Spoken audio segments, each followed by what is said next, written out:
the house.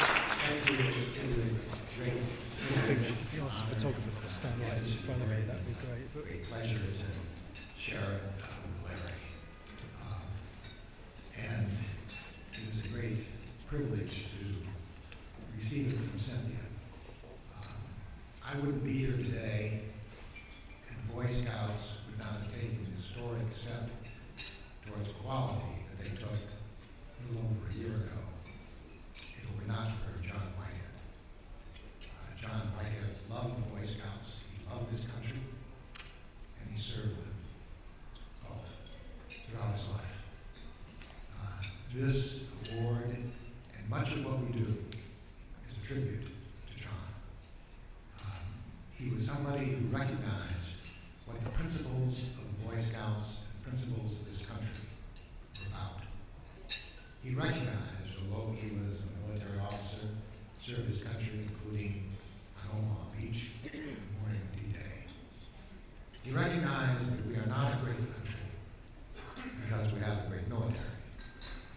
We need a great military to protect what is great about this country. And we are not a great country because we have a great economy.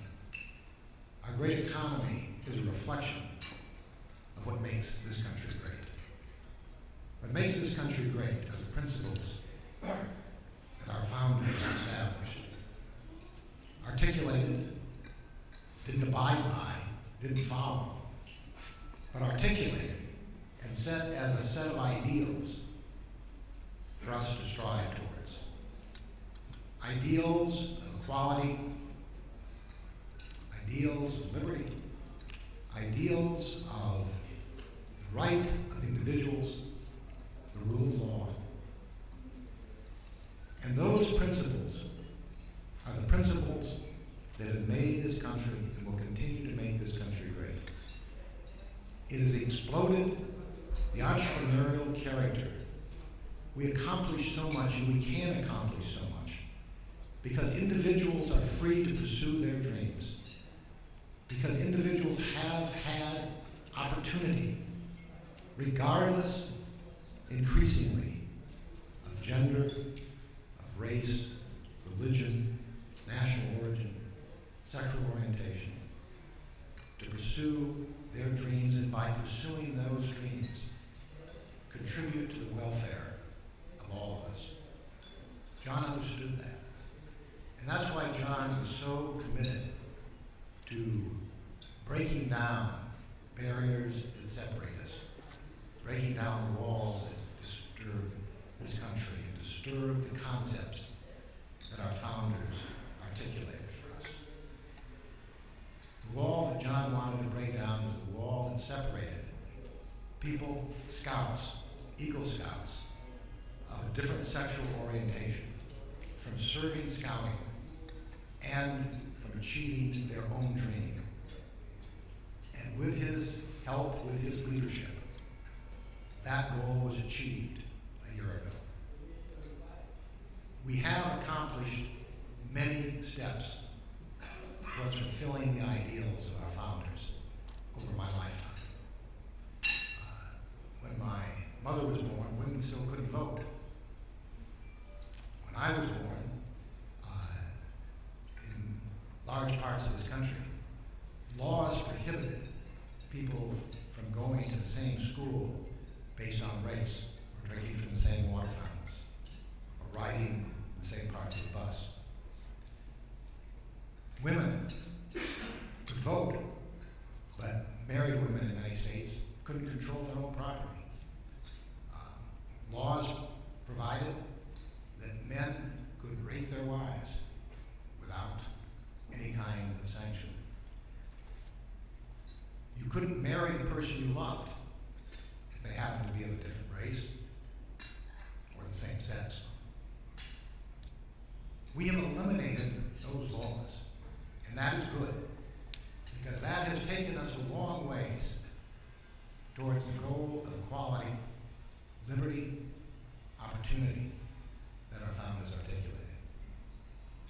But we have a long, additional ways to go, because it is not simply eliminating state-sanctioned discrimination that's But we have to change our institutions, like the Boy Scouts, other institutions. We've got to change our society so that we truly do offer everyone, every child, regardless of gender, regardless of race, regardless of the wealth of their parents, a true equal opportunity. That is our social compact. We tolerate, indeed celebrate, differences in achievement, differences in access to material goods, because we recognize that as part of our entrepreneurial society and part of individual liberty. But we do that because we believe the next generation will have an equal opportunity to achieve those goals. When that fails, the social compact begins to break down. When, because of inadequacies in our educational system, individuals no longer have anything approaching an equal opportunity, the social compact phrase and the ideals of equality and equal opportunity and liberty and the pursuit of happiness begin to fray as well. And that's what's happening in this country. The goal of equality is under assault. It's under assault from income inequality. It is under assault from educational inequality. And it is under assault from people who would divide us and people who would try to exploit differences as opposed to the things that unite us as a people. We've just gone through an extraordinary election. As I said, when my mother was born, women couldn't vote. We had a woman run for president in a remarkable campaign in which she got more votes than any other candidate, by more than 1 million. Now, I know she'd give those votes up if she couldn't be elected.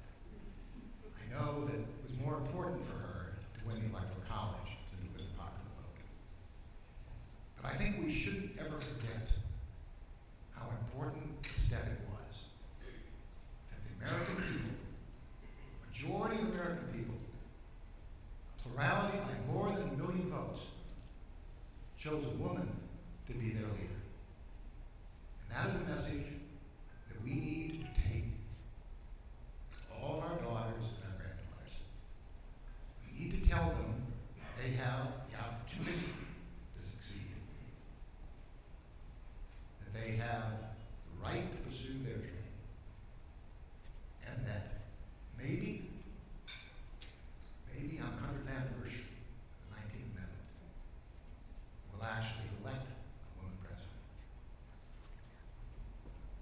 I think that there are many goals for us to achieve. I think there is much progress to be made in terms of the pursuit of equality. What we have to do is we have to remember to work for those goals, not every 2 or 4 years during an election, but throughout the year